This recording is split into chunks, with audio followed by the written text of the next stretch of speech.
नमस्कार, सत श्री अकाल, राम राम सा, हमारी वणक्कम प्रणाम। आप सभी का ऑल्टरनेट मीडिया में स्वागत है। हमारे साथ जुड़े हुए अवनीश शर्मा सर और बहुत इंटरेस्टिंग डेवलपमेंट्स हो रही हैं जब बात करते हैं साउथ की, तमिलनाडु एंड केरल। यहाँ पर बीजेपी ने अपनी एक नई स्ट्रैटेजी स्टार्ट की है क्योंकि उनको नॉर्थ तो तोड़ चुके हैं, मतलब नॉर्थ अपने कब्जे में कर चुके हैं। अब उनका जो रुख है वो साउथ की तरफ है। Sir, very warm welcome on the show. Gayatri ji नमस्कार, आपके सभी दर्शकों को प्रणाम जी। ये बीजेपी अब साउथ की तरफ रुख कर चुकी है सर। बीजेपी का जो एक वो सबसे कमजोर कड़ी थी, मैं कहूँ, या फिर कमजोर एरिया था जहां से उनको बहुत ज्यादा सीटें नहीं मिलती थी, यूपी, बिहार, मध्य प्रदेश, राजस्थान, छत्तीसगढ़, यहाँ पे तो वो आराम से निकालती रही है विद कपल ऑफ चेंजेस, चाहे वो कास्ट मैनेजमेंट की तरफ से हो, इलेक्शन की प्रेपरेशन से हो, बूथ लेवल मैनेजमेंट हो। पर जो साउथ का किला रहा है वो उनके लिए बड़ा मुश्किल सा रहा है, या भेद रहा है, स्पेशली तमिलनाडु का। जी।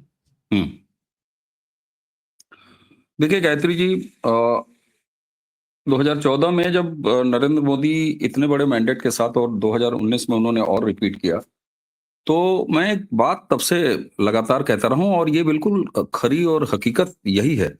इतना बड़ा मैंडेट आपको तभी मिलता है जब आपको समाज के हर वोटर वर्ग के पॉकेट से आपको थोड़े थोड़े वोट मिले, तभी ये संभव हो पाता है।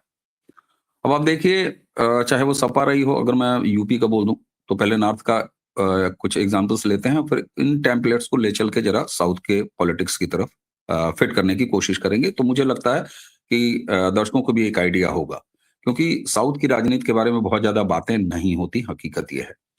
कभी पूर्वोत्तर के बारे में, नॉर्थ ईस्ट की राजनीति के बारे में, और नॉर्थ ईस्ट की पॉलिटिक्स तो छोड़ दीजिए, न वहाँ के भूगोल के बारे में बात होती थी, न वहाँ की कल्चर के बारे में बात होती, न वहाँ के दुख न सुख, किसी के बारे में बात नहीं होती थी। हमें वो दौर भी याद है कि हफ्ते 10 दिन में अगर कोई एक खबर, वो भी बाढ़ आ गई, असम डूब रहा, त्रिपुरा में फलाने हो गया, मेघालय, कर्नाटका, तो कभी जिक्र हो जाता था। सॉरी, कर्नाटका मैंने उसमें जोड़ दिया। तो कभी एक जिक्र हो जाता था, तो इतना बहुत था कि हाँ भाई, नॉर्थ ईस्ट भी भारत का हिस्सा है, इससे ज्यादा कुछ नहीं। लेकिन अब जो मैंडेट 2014-2019 में हासिल हुआ, और 240 पर अगर कोई सुनाने के मूड में हो तो मैं उसको उल्टा सुनाऊंगा। 240 वाली भी मैंडेट को अगर आप रख लीजिए, तो आप जरा जोड़ लीजिए, 84 के बाद कांग्रेस ने कभी भी 240 के आसपास, कुल अगर मिला दीजिएगा तो भी 240 के आसपास कभी नहीं पहुंची कांग्रेस। 130 135 पर उन्होंने अपनी सरकारें बनाई हैं, चाहे यूपीए 1 रही हो, चाहे यूपीए 2 रही हो, चाहे उसके पहले की अपनी सपोर्ट से सरकारें बनाने वाली बात हो। तो इसलिए कम से कम 240 बहुत कम है, और थके हुए मोदी और कमजोर मैंडेट ये बहुत हो गया। इसलिए इस नैरेटिव को अब अपनी जेब में वापस समेट के रख लेना चाहिए ऐसे लोगों को जो ये कहते हैं 240 वाले नरेंद्र मोदी। इतना बड़ा मैंडेट मिलने के बाद अब आपको क्या करना है? आपको करना यह है कि अगर आप नेशन फर्स्ट की पॉलिटिक्स करना चाहते हैं, तो आपको अपना पैन इंडिया विस्तार करना ही होगा, पहली चीज। अच्छा, अब दूसरी, वो कैसे करना होगा? तो अलग अलग तरीके हैं राजनीति के। आपको नॉर्थ ईस्ट में कैसे भगवा में हुआ, कैसे वो पूरा नॉर्थ ईस्ट, जिसके बारे में एक परसेप्शन था कि भाई साहब वहां तो इतना कन्वर्जन हो चुका है कि वो पूरा का पूरा क्रिश्चियन बेल्ट हो चुका है, लेकिन आज अरुणाचल का युवा क्या कर रहा है, आप मुझे ये बता दीजिए। अरुणाचल का वो युवा जिसको लेफ्ट इकोसिस्टम ने, कांग्रेसी इकोसिस्टम ने ये सिखाने की कोशिश की थी कि ट्राइबल हिंदू नहीं होता, आदिवासी हिंदू नहीं होता। अरुणाचल प्रदेश का वही इंडिजिनस यंग, जिसे जनरेशन जी आजकल सारे लोग बुला रहे हैं, और राहुल उनसे एक्सपेक्ट कर रहे हैं कि वो भारत में बांग्लादेश और नेपाल करने की कोशिश करें। वो अरुणाचल में क्या कर रहा है? वो रोज 2000 बांग्लादेशी और रोहिंग्या, इन घुसपैठियों को न सिर्फ चिन्हित कर रहा है, बल्कि उनका इलाज कर रहा है, उनको चेतावनी दे रहा है, और उनका फिजिकल वेरिफिकेशन करके लोकल एडमिनिस्ट्रेशन को उनकी जानकारी दे रहा है। साथ में इस देश में एसआईआर का माहौल भी है, आज नहीं तो कल एसआईआर नॉर्थ ईस्ट में भी पहुंचेगा। अब वहां पर ऐसा कैसे संभव हुआ भगवा में होना? त्रिपुरा में दशकों की लेफ्ट की सरकार को चलो पलटाई करके पलट देना, ये कैसे संभव हुआ? ये संभव इस कारण से हुआ कि नॉर्थ ईस्ट की जो कल्चरल अपनी उनकी यूनिकनेस है, उसके साथ जो वहां की राजनीति थी, आपने देखिए छोटे दलों के साथ, लोकल्स के साथ वो बीजेपी ने काम करना शुरू किया। और धीरे धीरे आपने देखा कि कई ट्राइबल्स के सोसाइटीज, कई छोटी पार्टियां, बहुत छोटी छोटी, इसीलिए कई बार जो कांग्रेसी इकोसिस्टम के लोग हैं वो कहते हैं कि साहब आपके एनडीए में तो ऐसे ऐसे पार्टियों का गठबंधन है जिसको डेसिमल्स में वोट आते हैं। बीजेपी ने इस बात को कहीं से बुरा नहीं माना कि अगर किसी के पास 20,000 वोट भी लाने की कैपेसिटी है तो उसके साथ भी उन्होंने टाई अप किया, और उसका नतीजा ये रहा कि नॉर्थ ईस्ट आज आपको पूरी तरीके से भाजपा में दिखाई देती है। और शनै शनै क्या कभी किसी ने कल्पना की थी कि असम में लगातार भारतीय जनता पार्टी सरकार बनाएगी? इसके लिए आप सोचिए संघ की कितनी बड़ी मेहनत, और संघ को अब मैं यहां इंट्रोड्यूस कर रहा हूं और साउथ लेके चलूंगा आपके साथ अगले 10 मिनट में। साहब, असम में एक उदाहरण आप देखिए, 70s के दौर में असम में बहिरागत आंदोलन शुरू होता है, और बहिरागत आंदोलन जो शेष नॉर्थ इंडियंस थे उन्होंने जो असम को इनक्रोच किया था उसके खिलाफ वो आंदोलन चलता है। और वहां से दो, होने को तो कई नाम मैं ले सकता हूं लेकिन मैं दो नामों को ले रहा हूं, एक तरफ चेतिया और दूसरी तरफ प्रफुल्ल कुमार मोहंती। दोनों छात्र आंदोलन से निकले हुए बंदे थे। एक को लेफ्ट ने हाथ लगाया तो चेतिया आज भी म्यांमार के जंगलों में गोलियों का इंतजार कर रहा है, लेकिन दूसरी तरफ प्रफुल्ल कुमार मोहंती को आरएसएस ने, संघ ने हाथ लगाया। तो आपने ये देखा कि वहां पर उल्फा के बनाम सुल्फा यानी सरेंडर्ड अल्फा आए, और सरेंडर्ड अल्फा के बाद प्रफुल्ल कुमार मोहंती उस समय के सबसे युवा चीफ मिनिस्टर असम में हुए, और अटल बिहारी वाजपेयी के राजनीतिक सानिध्य में वो चीजें आई, और तब से वो काम चला जो आपको सर्वदानंद सोनोवाल तक आते आते सिंगल बीजेपी की सरकार दिखाई देती है। और अब वहां आपके पास हेमंता जैसे लोग हैं जो कांग्रेस से आते हैं, लेकिन उनका जब राष्ट्रीयकरण होता है तो राष्ट्रवाद से वो जो सिंचित किए जाते हैं तो वो आज के हेमंता नजर आते हैं। अब संघ के इसी मॉडल को लेकर सबसे पहले आइए चलते हैं केरल। वेस्ट बंगाल में ममता बनर्जी ने क्या किया? कांग्रेस के बैकग्राउंड से निकली थी, लेकिन 3 दशक से ज्यादा लेफ्ट की सरकार को उन्होंने लेफ्ट का ही पूरा कार्डर अपने पास लिया, और उसके बाद वहां पर उन्होंने लेफ्ट को बाहर कर दिया, और आज लगातार तीसरा टर्म वो सरकार एंजॉय कर रही है। केरल में संघ ने पिछले 30 सालों में, गायत्री जी, ये काम केरल में सेम वही वाला मॉडल अपनाया जो ममता बनर्जी ने वेस्ट बंगाल में किया। केरल में लेफ्ट का एक बड़ा काडर सीधे सीधे उठ के संघ के पास आया, और ये संघ ने जोड़ा है उसको। पथ संचलन की तमाम तस्वीरें, तमाम वीडियोस केरल के एक अकेले प्रदेश से जितनी आती हैं, क्या बाकी प्रदेशों में संघ पद संचलन नहीं करता? लेकिन क्या सुनियोजित तरीके से इस तरह के वीडियोस आपको देखने को मिलते हैं सोशल मीडिया पर? नहीं मिलते। अगर 90% ऐसे ट्रेवल कर रहे आप वीडियोस पर ध्यान दीजिए, पथ संचलन के हों, भीगती, मतलब बारिश में भीगते, पुष्प वर्षा करते, संघ के ध्वज को ध्वज प्रणाम करते, अगर ये सारी चीजें निकल के आती हैं तो कहां से आती है? केरल से सबसे ज्यादा आती है। ये संघ स्ट्रेटेजिकली कर रहा है, और यही मैं आपको याद दिलाता हूं, पिछले 2 दशकों से जरा लोग गूगल कर लें और केरल में राजनीतिक हिंसा के बारे में सर्च करें तो नेक टू नेक गैंगवार चला है, लेफ्ट में, वामपंथियों काडर में और संघ के लोगों में अनगिनत हत्याएं हुई हैं। और ये गैंगवार था, ये फ्लेवर कहां से आया? संघ का काम तो ये नहीं है। लेकिन वेस्ट बंगाल की तर्ज में ममता बनर्जी ने जैसे लेफ्ट का काडर उठाया, ठीक उसी तरह से, क्योंकि केरल में इन्हें अपनी ग्राउंड तैयार करनी थी। सॉरी, थोड़ा सा इन्फेक्शन है इसलिए बीच बीच में ये व्यवधान आएगा। और उसका नतीजा क्या हुआ कि योगेंद्र यादव आंदोलन जी भी एक बात कहता है, मैं उसी से उसकी बात को उधार लेता हूं। वो कहता है कि भाई हमने कांग्रेस के लिए जमीन तो तैयार कर दी थी, कांग्रेस ही फील्डिंग नहीं कर पाई। आरएसएस भारतीय जनता पार्टी के लिए खुल के पहले नीचे पिच बनाती है।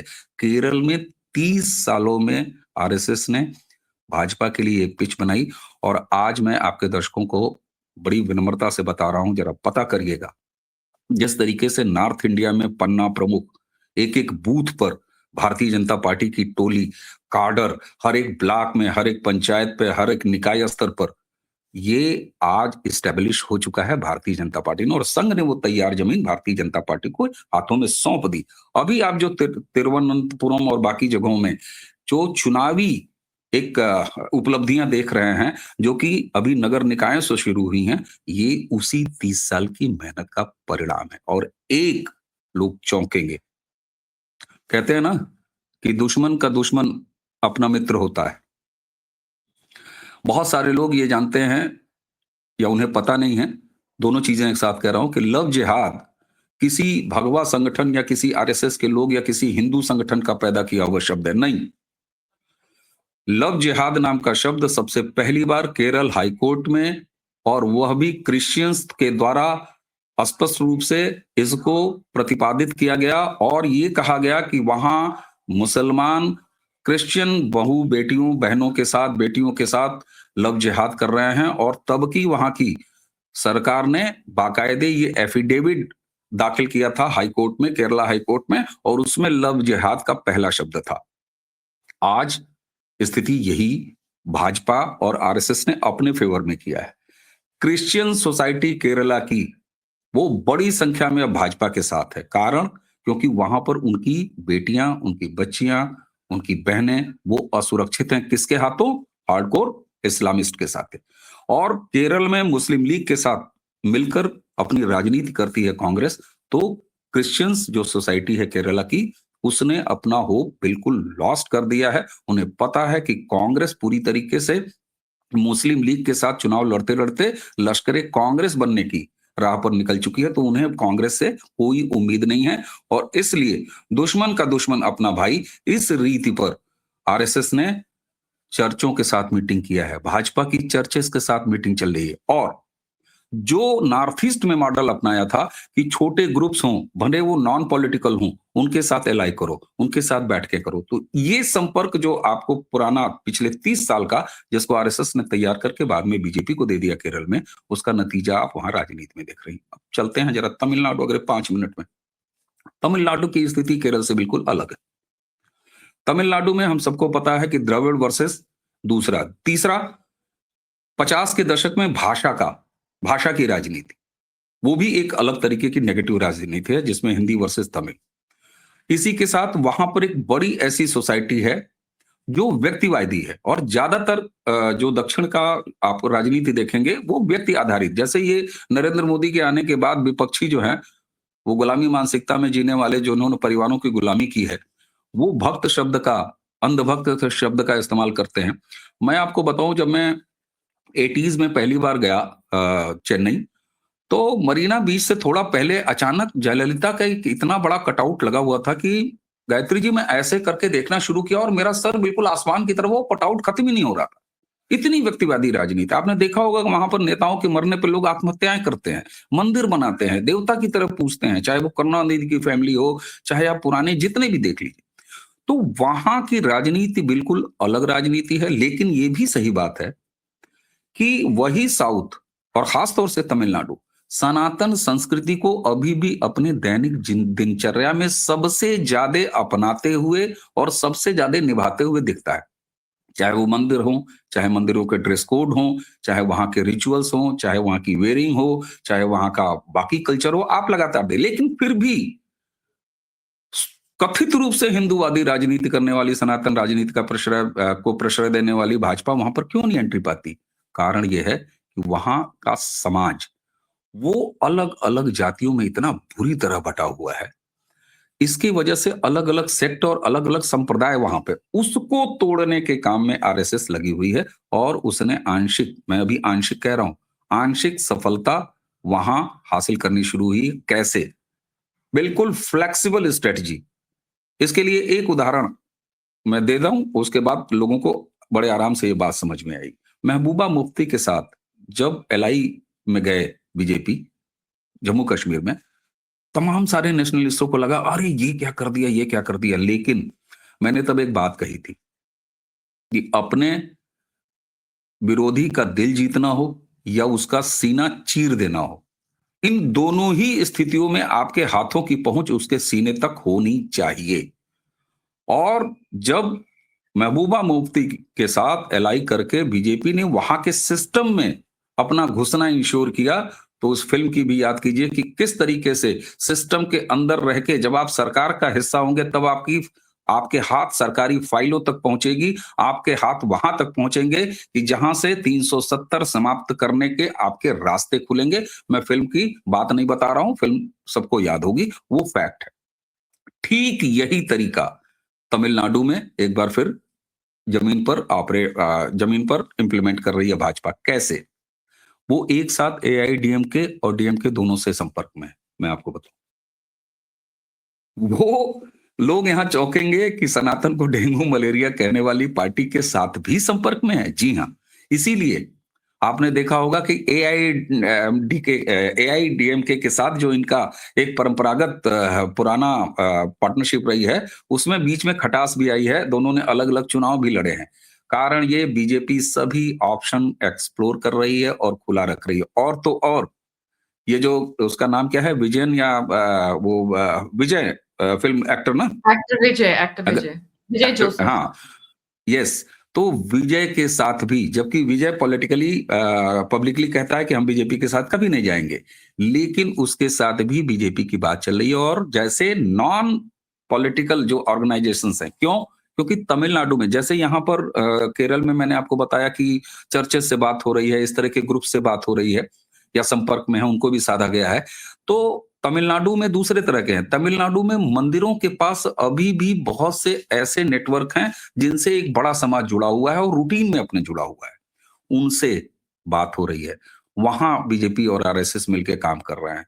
यही कारण है कि आपको स्टालिन कभी-कभी ज्यादा खतरनाक और ज्यादा जहरीला बोलते हुए दिखाई दे रहे हैं। तो तमिल की राजनीति में, तमिलियन राजनीति को बदलने के लिए, और प्रधानमंत्री का खास तौर से तमिल के मंदिरों में जाना, दक्षिण के लगातार मंदिरों में जाना, दक्षिण के कपड़े पहनना, और ये जो सारा चीज चल रहा है, इसमें हिंदी बेल्ट की पार्टी है बीजेपी। इस नैरेटिव को जो बनाया गया साउथ में, उसको ध्वस्त करने में लगी हुई है। और यही वजह है कि आप उपराष्ट्रपति देख रहे हैं। सीधा सीधा संकेत है। तो इस तरह के लगातार संकेतों से ग्राउंड लेवल पर मिनी माइक्रो मैनेजमेंट करके बीजेपी सबसे अपने आगे जो दो दुराग्रह हैं कि ये शहरी पार्टी है, ये केवल नॉर्थ के हिंदुओं की पार्टी है, ये केवल हिंदी बोलने वाली पार्टी है। इन तीनों सो कॉल्ड ब्रांडिंग से बीजेपी अपने आप को अलग कर रही है। और यही कारण है आपको केरल में एक सुखद परिणाम दिखाई दे रहा है। मैं ये नहीं कहता कि अगले चुनाव में केरल में बीजेपी की सरकार आ जाएगी। मैं ये नहीं कहता कि तमिलनाडु में अगली सरकार बीजेपी की आ जाएगी। लेकिन बीजेपी अब शनय-शनय जिस तरीके से वेस्ट बंगाल में वो ग्रो कर रही है, ठीक उसी तरह अब दक्षिण में उसने अपने कदम बढ़ा दिए हैं। क्योंकि केरल और तमिलनाडु दो अभेद्य, क्योंकि आंध्रा और कर्नाटक, यहाँ आपने पुराना काम कर लिया है। उड़ीसा में आपने वो काम कर लिया है। अब आपके लिए अभेद्य बचे हुए हैं केवल और केवल दो स्टेट, जो तमिलनाडु हैं और जो केरला हैं। ऑपरेशन बंगाल प्रधानमंत्री ने खुद लीड करना शुरू किया है। नॉर्थ ईस्ट को भगवा में आपने करके दिखा रखा है। उत्तर प्रदेश जैसे राजनीति के गढ़ वाले प्रदेश में आप 30 साल के बाद का रिकॉर्ड तोड़ देते हैं और एक सरकार दोबारा अपने आप को रिपीट कर जाती है योगी आदित्यनाथ की। आप मध्य प्रदेश जो एक बार गलती कर जाता है, लेकिन कितना जल्दी वो अपना कोर्स करेक्शन करता है और वापस पटरी पर चला आता है। आप राजस्थान, जो कि एक बार रोटी इधर एक बार रोटी, आप वहां उसको उससे दूर हट रहे हैं।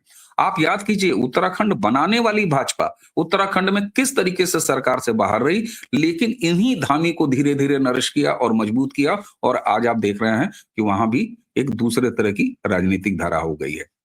तो पैन इंडिया विस्तार साउथ में बहुत ही सुनियोजित और सकारात्मक ढंग से बीजेपी का चल रहा है, जिसमें आरएसएस का लंबा काम, दशकों का काम, अब बीजेपी ने उसको टुक ओवर कर लिया है और बीजेपी अब उसको पॉलिटिकल फ्रंट पर खेल रही है। इसको मैं थोड़ा-सा इसमें कुछ एक क्वेश्चन पूछना चाहूँगी। आपने कहा इनके मैनेजमेंट में भी चेंज हो रहा है वहाँ की top. What about Annamalai? Annamalai आप पिक्चर से बाहर होते हुए नज़र आ रहे हैं तमिलनाडु की नहीं, राजनीति में। देखिए, नहीं मैं बताऊं, अन्नामलाई और एआईएडीएमके के चीफ, ये दोनों एक्चुअली एक ही जाति से आते हैं, एक ही वर्ग से आते हैं। और मैंने आपको अभी बताया कि तमिलनाडु की राजनीति में, केरल की राजनीति में जातिवाद उतना नहीं है।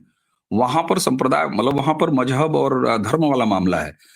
उधर जो है दोनों अब्राहमिक रिलीजन है, चाहे वो क्रिश्चियनिटी हो और चाहे इस्लाम हो, और इधर से सनातन है। तो ये एक वहां पे है। लेकिन तमिलनाडु में कास्ट पॉलिटिक्स बहुत तगड़ी है। और उसमें भी, जैसे कहते हैं ना, कोड़ में खाज, एक तो कास्ट पॉलिटिक्स और दूसरा व्यक्तिवादी। ये सेम उसी तरह का फ्लेवर है जैसे आपको लालू प्रसाद यादव की पॉलिटिक्स बिहार में दिख जाती है, जैसे आपको मुलायम की पॉलिटिक्स दिख जाती है यहाँ उत्तर प्रदेश में। तो क्या है, एक तरफ कास्ट भी और दूसरी तरफ केवल मुलायम, केवल अखिलेश, केवल लालू, केवल तेजस्वी, यानी व्यक्तिवादी फ्लेवर भी और कास्ट भी। तो ये दोनों वहां पर बड़ा स्ट्रांग है। इस वजह से अन्नामलाई को जब बीजेपी ने वहां का प्रेसिडेंट बनाया तो आपने देखा होगा कि एआईडीएमके के साथ इनके रिश्ते खराब हुए और उसको अभी अफोर्ड नहीं कर सकती थी भारतीय जनता पार्टी। क्यों? क्योंकि अभी वो ऑपरेशन साउथ चला रही है वहां पर और ये उसके लगातार आगे मजबूत होने के दिन है, तो शुरुआत में ही वो कोई रिस्क नहीं लेना चाहती। लेकिन यहां पर कार्डर बेस्ड पार्टी होने के नाते बीजेपी अन्नामलाई को पार्टी ने कहा स्ट्रेटेजिकली कि आप अध्यक्ष पद छोड़ दीजिए। उन्होंने छोड़ दिया। उन्होंने कहीं प्रेस कॉन्फ्रेंस करके किसी से कहा क्या? उन्होंने हमसे आपसे कहा क्या कि हमें राजनीति में अलग थलग किया जा रहा है? नहीं कहा। उन्होंने कभी प्रेस में कहा क्या? वो क्या पार्टी के कार्यक्रमों में लगे नहीं है क्या? बिल्कुल लगे हुए हैं। तो भाजपा ये अच्छा एक उदाहरण और देता हूं। अभी मैंने असम का एग्जाम्पल आपको दिया कि इतनी मेहनत के बाद बीजेपी आई। किसके नेतृत्व में आई थी? सर्बानंद सोनोवाल। लेकिन पार्टी ने जैसे ही दूसरा चुनाव सर्बानंद सोनोवाल खुद जिता के ले आए, उनका उपयोग सेंटर में किया और हेमंता विश्व शर्मा को इंट्रोड्यूस कर दिया। अरे और तो और राष्ट्रीय अध्यक्ष भारतीय जनता पार्टी के आज कार्यकारी हैं, कल को वो पूर्णकालिक अध्यक्ष होंगे। तो भाजपा के लिए कम से कम अब ये कहना कि साहब अन्नामलाई को किनारे कर दिया, हाँ मैं तो कह रहा हूं पनीर सेल्वम को परेशानी थी क्योंकि वो दोनों एक ही वर्ग से आते हैं, एक ही क्षेत्र से आते हैं। तो इस समय अन्नामलाई से दूसरा काम ले रही है भाजपा। लेकिन अन्नामलाई तो ने तो शिकायत नहीं की, अरे अवनीश जी देखिए हमको किनारे लगा दिया, हमको ठिकाने लगा दिया। तो मुझे लगता है कि अगर पार्टी को उससे परेशानी नहीं है, अगर मियां बीबी राजी तो फिर जबरदस्ती काजी क्यों बना जाए? ऐसा नहीं लगता है कि एक ही गढ़ बचा था गांधीज़ के पास, उसको वहाँ से भी खदेड़ने की तैयारी हो रही है? क्योंकि अगर आप देखें right from the time of Indira Gandhi, जब वो नॉर्थ में नहीं कुछ कर पाती थी तो साउथ चल पड़ती थी। सोनिया गांधी भी साउथ से कर्नाटका से इलेक्शन लड़ी, नॉर्थ में जब उनका वीक हो गया पोजीशन। राहुल और प्रियंका, ये सभी जब नॉर्थ में कमज़ोर पड़ने लग जाते हैं तो ये साउथ की तरफ भागते हैं। जी। नहीं तो आप ये बताइए कांग्रेस मुक्त भारत होगा कैसे?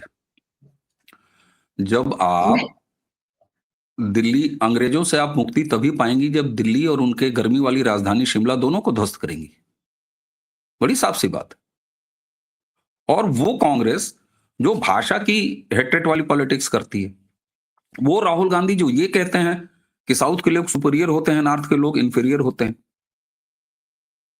साउथ के लोग ज्यादा एजुकेटेड होते हैं, नॉर्थ के लोग कम पढ़े लिखे होते हैं। तो यहां नेगेटिविटी की पॉलिटिक्स है। दूसरी तरफ प्रधानमंत्री ने इसी शीतकालीन सत्र के शुरुआत में क्या कहा था जब 10 मिनट बोले थे कि भाई देख तेरी पॉलिटिक्स ड्रामा की है और हम कर रहे हैं डिलीवरी की पॉलिटिक्स, तो तुम्हारा ड्रामा नहीं चलेगा। तो कांग्रेस मुक्त भारत अगर होना है और जिसमें सबसे बड़े योगदानकर्ता आदरणीय प्रातः स्मरणीय श्री श्री 1008 बाबा राहुल गांधी जी हैं, जो खुद इस मिशन पर निकले हुए हैं कि मुझे कांग्रेस मुक्त भारत करके देना है भारत को। तो फिर आपको साउथ में क्या पूरे देश में ये बताना नहीं होगा कि केरल में मुस्लिम लीग के साथ चुनाव लड़ती है कांग्रेस और वहां के क्रिश्चियंस कांग्रेस से उम्मीद छोड़ चुके हैं, जिनको जिस परिवार को हम वेटिकन का रिप्रेजेंटेटिव मैं कहता हूं, वो बड़े मजबूती से कहता हूं कि वो वेटिकन के रिप्रेजेंटेटिव हैं। लेकिन आप सोचिए कि कांग्रेस मुस्लिम तुष्टीकरण में अपने क्रिश्चियन सोसाइटी को भी केरल में किस तरीके से नाराज किए बैठी है और उसका लाभ बड़े अच्छे ढंग से भाजपा ने उठाया है।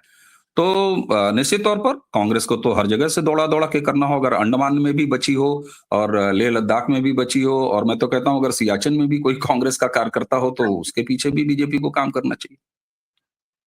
सो probably unification of the entire country चल रही है। आपको लगता है आने वाले समय में कोई और नेशनल पार्टी रह जाएगी? मुझे तो कोई बचती हुई नज़र नहीं आ रही है। कांग्रेस गॉन, टीएमसी की कोई औकात नहीं है। अरविंद केजरीवाल ऑलरेडी पैकअप होके जा चुके हैं। अखिलेश यादव तो टोटी चोर है, उनके बारे में कुछ कहने का फ़ायदा नहीं है। नेशनल पार्टीज़ तो खत्म है आज की डेट में। नहीं नहीं नहीं नहीं नहीं, गायत्री जी ऐसा कृपया हमारे साथ मेरे साथ मिलकर आप ईश्वर से ये कामना करिए कि देश में एक मजबूत नेशनल पार्टी आए। जो है वो तानाशाह जो कि आरोप लगाते हैं तो सिंगल पार्टी भारत में कभी कल्पना नहीं की जा सकती, और मुझे लगता है कि सिंगल पार्टी खुद अब आरएसएस बनाने के बारे में सोचे तो ज्यादा बेहतर है, क्योंकि भारत में राष्ट्रवाद की राजनीति के अलावा और कुछ चलना नहीं है। और एक बात मैं बड़ी गंभीरता से कह रहा हूँ, व्यंग्य काफी हो गया, मैंने 2-4 लाइन व्यंग्य के बोले हैं।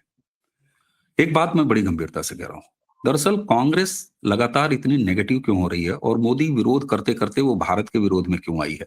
मैं इसकी एक वजह बताता हूँ। दरअसल नितिन नवीन के बाद, जो कि 45 साल की उम्र अपनी कर ली, एक तरफ 86 साल की कांग्रेस, दूसरी तरफ 45 साल की की बीजेपी, और 45 साल की वो बीजेपी जिसके पास अगले 3 दशकों तक के लिए नेतृत्व समूह में तैयार है।